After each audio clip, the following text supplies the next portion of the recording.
50 life lessons from Buddha.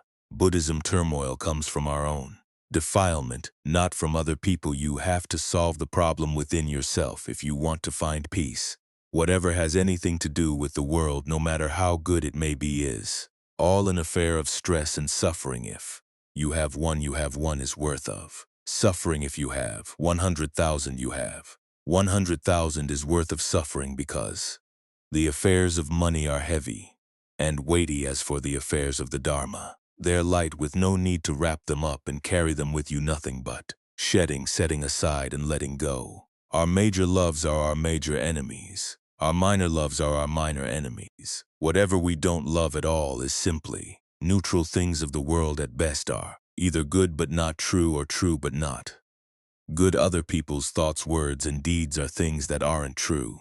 They're affairs of the world. The Dharma, though, is really true and really good and really beneficial. It's an affair of the heart, something very profound. So, when we know that the affairs of the world aren't true in their goodness, or good in their truth, we shouldn't latch onto them. We have to brush them aside. If people say we're good or bad, there's no truth to their words, because good is true only in the mouth of the person speaking, and the same is the case with bad. So don't latch on to anything they say. Focus instead on the good and bad that are actually within you. Don't latch on to outside words. If people say you're good or bad, or if they curse you, let them keep it for themselves. If there's a dog barking in the middle of the road, kick it off to one side. Barking dogs don't bite. Silent dogs might. So watch out. Ears that listen to gossip are the ears of a pitcher, not the ears of a person. Don't believe everything you hear. If they say you're a dog, check to see for yourself if you've got a tail. If you don't, then they're wrong. The world is taken with words, but I don't go along with that. I'd rather take hold of the truth in the heart. As for words, they're things you spit out, not things you should keep. They're not the truth lies in your heart. So whether your words are good or not, pleasing or not, make sure at least that your heart's good. Being easygoing and being at ease are two different things. Easygoing means that you're slow and laid back and don't finish the things you should. You spoil your work and waste your time. Being at ease means that there's a subtle comfort and coolness in the heart, with no inner stress or turmoil mixed in at all. People who can be at ease in this way are people the world really wants, and the Dharma wants even more, because coolness is like medicine that can drive away fever and soothe burning pain. A person in charge of the work means that we use concentration and discernment to get the job done. Work in charge of the person means that we're lacking in concentration and discernment, and think of the work even when we're lying in bed. Work in charge of the work means that everything is all out of control. My motto is make yourself as good as possible, and everything else will have to turn good in your wake. If you don't abandon your own inner goodness for the sake of outer goodness, things will have to go. Well, don't cut down a tree that gives you shade. Give it fertilizer and look after it so that it will grow. Don't forget the people who have helped you. Find some way of doing good to repay them. If you can't do it with your words or actions, then at least do it with your thoughts. If people can kill off their own goodness, there's nothing to keep them from killing off other people as well. If what you're going to say isn't good or true, keep still. Even if it's good and true but serves no purpose, it still cause harm. A stupid person can sit in a gold mine but won't have the sense to make anything of it. An intelligent person can take dirt and grass and turn them into silver and gold. Even if a stupid person gets a huge inheritance from his parents or grandparents, he won't be able to prevent himself from creating a lot of bad karma with it. An intelligent person, though, even if he has only an axe to his name, can use it to set himself up for life. Most of us know so much that there are no bounds to our knowledge. When our knowledge has no bounds, it's like a forest fire that burns everything in sight. In other words, we're so smart that we outsmart ourselves. We know what's right and wrong, but can't keep ourselves from doing what's wrong. This kind of knowledge serves no purpose and can only cause us harm. That's why it's like a forest fire that goes out of control and destroys everyone's orchards and fields. People like this end up a total loss. They know everything in the world except for themselves. Knowledge with no bounds can cause two sorts of harm. We ourselves are harmed by it, and other people get harmed as well. People who are thick with ignorance see turmoil as something fun, just like a fish that sees waves in the ocean as a fun place. To play greed means getting fixated and attached to things, our own things, or those of others. If we get attached, it's like getting sucked into an electric current until we die. The nature of everything in the world is that it spins around with each moment, just like an electric generator. If we touch the wires without any insulation, the current will suck us in until we're fried to a crisp. We see the current as something pretty and bright, and so we want to fondle it, and it'll electrocute us. If we latch on to things, our desires will get us stuck right there. Don't let defilements inside make contact with defilements outside. If we have defilements at the same time that other people do, the result will be trouble. For instance, if we're angry when they're angry, or we're greedy when they're greedy, or we're diluted when they're diluted, it spells ruination for everyone. Asterisk, asterisk, asterisk. People aren't equal, but you have to make your heart equal for everyone. If you see other people's bad side, turn your eyes around until you can see their good side as well. A person who makes a mistake is better than a person who doesn't act at all, for mistakes can be corrected. But if you don't act, how will you know how to correct yourself? For you don't know whether you're mistaken or not. The fact that you don't act is a mistake in and of itself. The more you study the affairs of the world, the more they branch out. The more you study the affairs of the Dharma, the more they narrow down and converge. The treasures of the world last only as long as our breathing. As soon as we die, they go to somebody else. The king of death keeps changing our clothes, our eyes, our hair, our skin, etc., as a way of forewarning us that we're going to be evacuated to another country. If we don't get our provisions ready, we're going to be in trouble when the evacuation order comes. This body that we've borrowed from the world, the original owners keep coming to take it back bit by bit, without our realizing it. For example, the hair on our head, they take it back 1 or 2 strands at a time, turning it gray. Our eyes, they take back 1 at a time, making them blurry. Our ears, they take back bit by bit as our hearing starts to go. Our teeth, they take back 1 by 1. A tooth will start feeling loose, then it stops for a while, and then it starts growing loose again. Eventually it whispers to the dentist to take all the teeth out. The original owners also cut away our flesh bit by bit as our muscles atrophy and our skin gets loose and wrinkled. Our spine, they keep coming to pull forward until it's so bent that we can't straighten up. Some people end up having to crawl or to walk with a cane, stumbling and swaying, falling down and picking themselves back up. A sorry sight to see. Ultimately, the owners come and call for the whole thing back in what we call death. If you look carefully at the body, you'll see that what you have here is the 4 states of deprivation. Nothing wonderful at all. The first state of deprivation is the animal kingdom. All the worms and germs that live in our stomach and intestines, in our blood vessels and in our pores, as long as there's food for these things to eat in there, they're always going to be with us, multiplying like crazy, making us ill. On the outside of the body, there are fleas and lice. They like staying with whoever doesn't keep himself clean, making his skin red and sore. As for the animals living in the blood vessels and pores, they give us rashes and infections. The second state of deprivation is the kingdom of hungry ghosts. That is the properties of earth, water, fire, and wind. In the body, first they feel too cold, then too warm, then they feel ill, then they want to eat this or that. We have to keep pandering to them, running around to find things for them to eat with no chance to stop and rest, and they never have enough, like the hungry ghosts who starve after they die with no one to feed them. These properties keep pestering you, and no matter what you do, you can never please them. First, the food is too hot, so you have to put ice in it. Then it's too cold, so you have to put it back on the stove. All of this comes down to an imbalance in the properties. Sometimes good, sometimes bad, never coming to a stable state of normally at all, making us suffer in various ways. The third state of deprivation is the land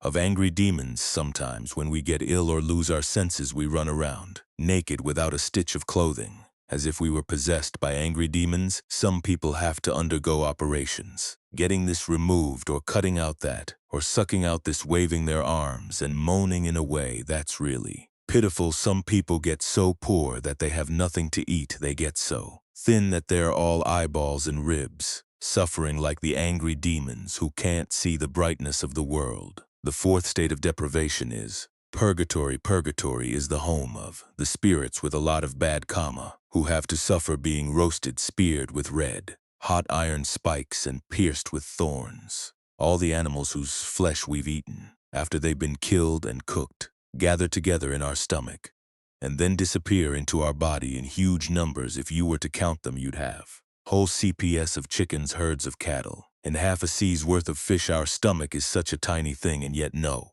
matter how much you eat, you can never keep it full, and you have to feed it hot things too, like the denizens of purgatory, who have to live with fire and flame. If there's no fire, they can't live. So there's a big copper frying pan. For them all, the various spirits we've eaten gather in the big copper frying pan of our stomach, where they're consumed by the fires of digestion.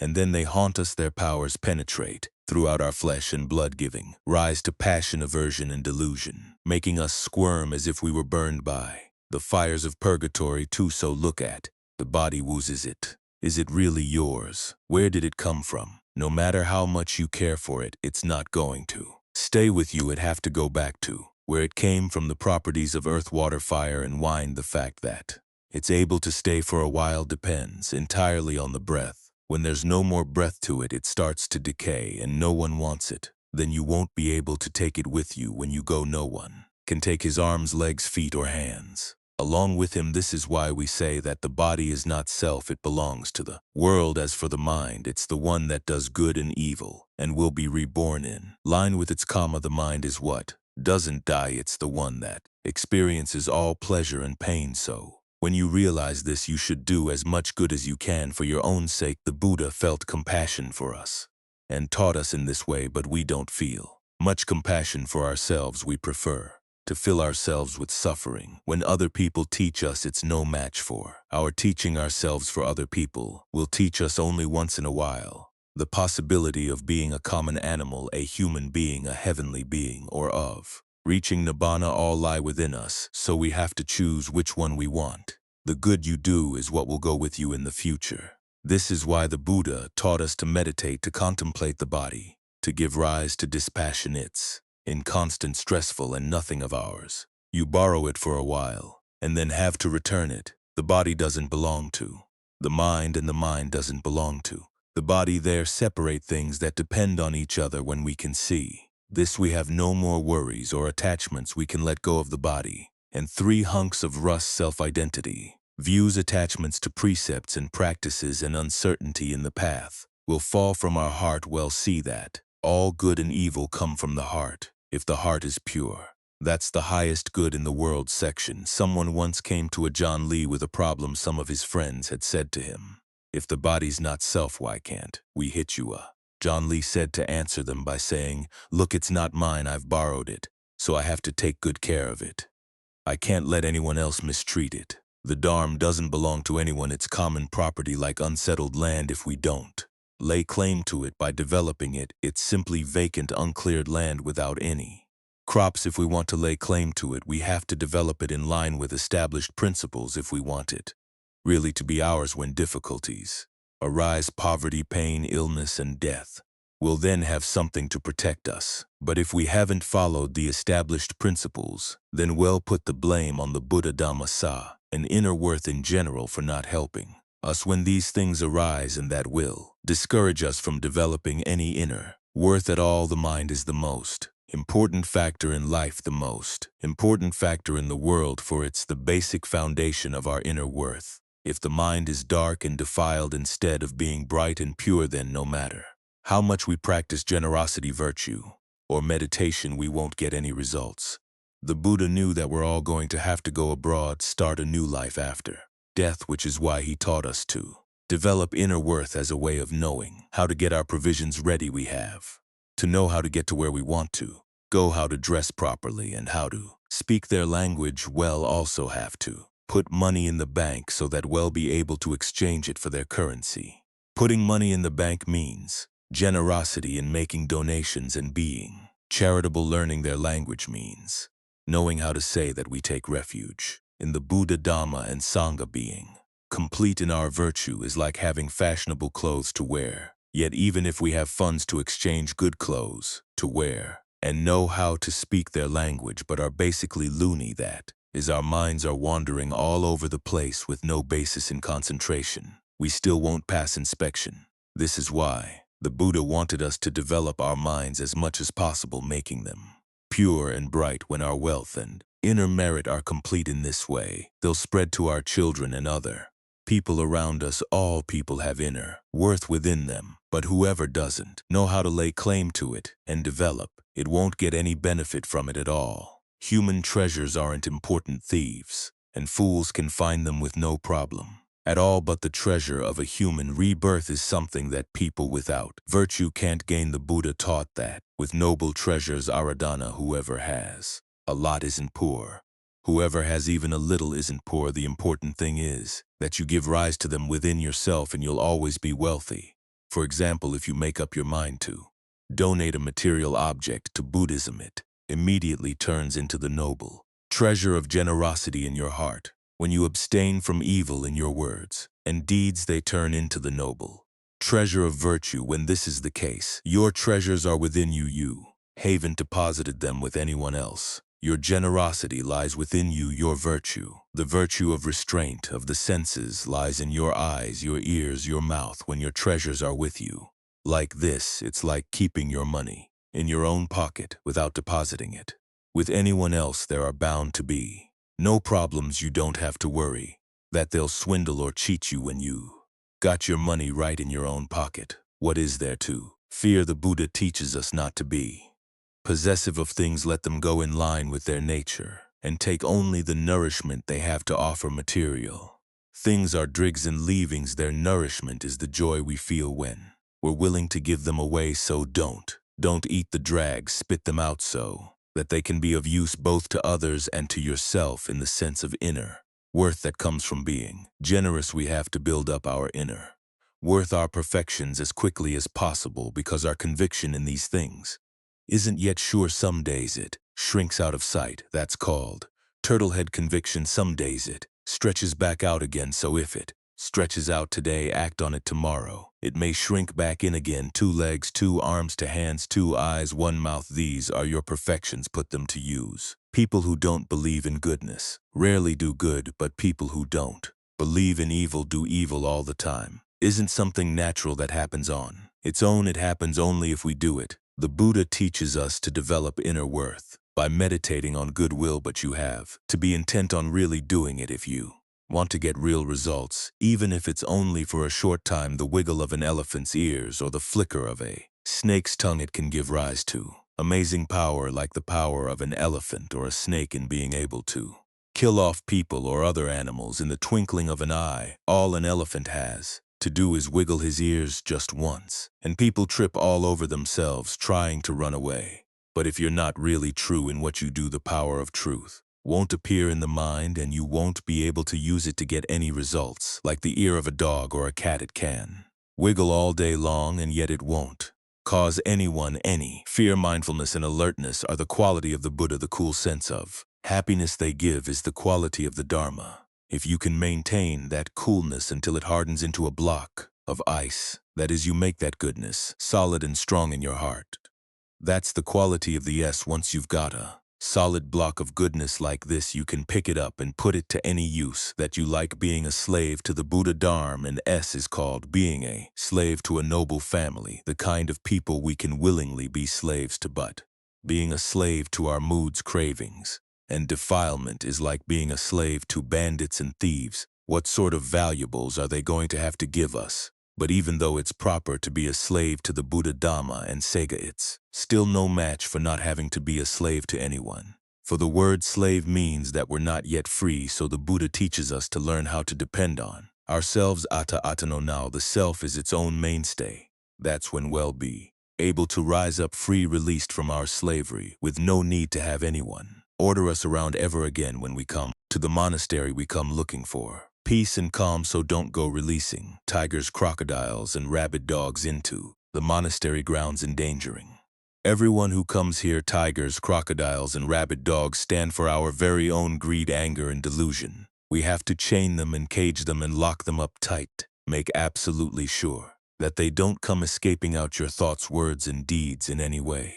People who don't get ahead in life are the ones whose bodies are human but whose minds drop down to lower levels in other words, they're all right in physical terms but not in terms of their minds. For instance, when we come to the monastery, we depend on our feet to walk us here. But then when we get here, if we let our minds and manners fall into lower ways, we're no different from bats that hook their feet up on high places and then let their heads hang down low. Dhamma is an affair of the heart. The words spoken are Dhamma, the intention in. Speaking is Dhamma, and you have to make your heart into Dharma if you want to. Here it is Dharma when these three factors come together. Listening to the Dhamma can give countless reward when we listen to the Dharma. It's as if the monk is giving us each a knife. It's up to us to accept it or not. When we get back home and run into problems or issues in our families, we can use the knife to cut right through them. But if we throw the knife down, right here, or hand it back to the monk, we won't have any weapon to use when we meet up with issues at home. The study of the Dharma is like reading a cookbook. The practice of the Dharma is like fixing food. The attain of the Dharma is like knowing the taste of the food. If we simply read the texts without putting them into practice, it's like knowing that there are such things as peppers, onions, and garlic, but without having them for a meal. If you study the Dharma without practicing it, it's as if you're missing parts of your body. If you study and practice, it's like having 2 eyes, 2 hands, and 2 legs. You can do things a lot more easily than a person with only 1 eye, 1 hand, or 1 leg. Having self-respect means that you respect your thoughts, words, and deeds. Respect for your deeds means that whatever you do, you always follow the 3 principles of skillful action. No killing, no stealing, no illicit sex. Respect for your words means that whatever you say, you always follow the 4 principles of skillful speech. No lying, no divisive tale bearing, no harsh language, and no idle chatter. Respect for your thoughts means that whatever you think, you always follow the 3 principles of the skillful mind, trying to keep your views straight with no greed or ill will. Having broken precepts is better than not having any precepts to break. Wearing torn clothes is better than going around naked. Lots of dead beings have gone into your mouth, pigs, chickens, cattle, etc. So make sure that it isn't possessed by their spirits before you say anything. No matter what your intention, look right and left and speak only when you're sure that it's just right for the situation. Don't give in to bad manners concerning right livelihood. Even if our basic livelihood is honest, but we practice it dishonestly, it's considered wrong. For example, we're farmers, but we lay claim to other people's fields as our own. This is wrong livelihood, and the crops we grow on that land will do us harm. There are 2 kinds of foulness, the kind the Buddha praised and the kind he criticized. The kind he praised is the filth and foulness of the body, for it makes us see clearly the aging and unattractiveness of compounded things, so that the mind will gain a chastened sense of dispassion, grow disenchanted with its attachment to suffering, and set its sights on developing its inner worth so as to escape from that suffering. As for the foulness the Buddha criticized, that's the foulness of an evil mind which defiles our thoughts, words, and deeds. This is something the Buddha criticized and penalized in very heavy terms, so we have to keep washing off our actions in all situations only when our thoughts, words, and deeds are clean. Will wise people pray us as being uncomplacent and good. Restraint of the senses means that we bring the senses and their objects into proportion with one another. For instance, guarding the eyes means that we don't let our eyes get bigger than the sights they see, and we don't let the sights get bigger than the eyes. If the sights are bigger than the eyes, they get lodged there. We think about them night and day. If the eyes are bigger than the sights, that means we can't get enough of those sights and keep wanting to see them more. In either case, we give rise to greed and delusion. The fires of passion, aversion, and delusion burn our eyes and make us suffer. One important noble treasure is meditation, keeping the mind from wandering aimlessly around in all kinds of issues. When we keep the Buddha, Dhamma, and Sangha in mind, it's as if we were soaking in their virtues. When that's the case, the mind will have to become saturated with inner worth. It's the same as if we were to take a handful of bitter herbs and soak them in syrup until the syrup saturates them. There, bitterness will disappear and be replaced with sweetness. No matter how shoddy a person's mind, if it gets Constantly soaked in goodness, it will have to become more and more refined, like bitter herbs sweetened in syrup. Whatever you do, be true and do doing it. If you want to meet up with the truth, if you're really true in what you do doing, just a little bit can be enough. 1 million in real money is better than 10 million in counterfeit bills. When you speak, stay right with your speaking. Whatever you do, stay right with what you're doing. When you eat, stay with your eating. When you stand, stay with your standing. When you walk, stay with your walking. When you're sitting, stay with your sitting. When you're lying down, stay with your lying down. Don't let your mind get ahead of the truth. The heart is like food in a serving dish. Mindfulness is like a cover over the dish. If you lack mindfulness, it's as if you left the dish uncovered. Flies, defilements are sure to come and land on it and contaminate it with all sorts of germs, so that the food becomes toxic and can make you sick. So you always have to be careful to keep the dish covered. Don't let flies land on it. That way your heart will be clean and pure and will give rise to wisdom and knowledge. A deserted house, a house where someone has died, gives you the chills only if there are people in the house where you feel secure. A person who is not mindful of the present is like a deserted house. When you see such a person, you don't feel secure. Defilements are like sandbars or stumps in a river that will keep our boat from getting to shore. In other words, passion is something that snags us, anger is something that bumps into us, and delusion is something that makes us spin around and sink. There's a story they tell of two men who were hired to row a boat along the rivers and canals to sell plowshares, shovels, and hoes. If they sold all the wees in the boat, their employer would give them their full wages of 1 kapana, which was equal to about 4 a day. The first day their employed went out with them, and they sold all their wares. After that, he didn't go out with them, so the two of them went out to sell their wares on their own. One day, as they were out rowing along, calling out plowshares, shovels, and hoes, their minds wandered, and they started getting drowsy. All of a sudden, they crashed smack into a stump and ran around on a sandbar. Even after they got free, they were so shaken up that instead of calling out plowshares, shell, and hoes, they started calling out sandbars and stumps. Sandbars and stumps all along the river, but nobody wanted to buy.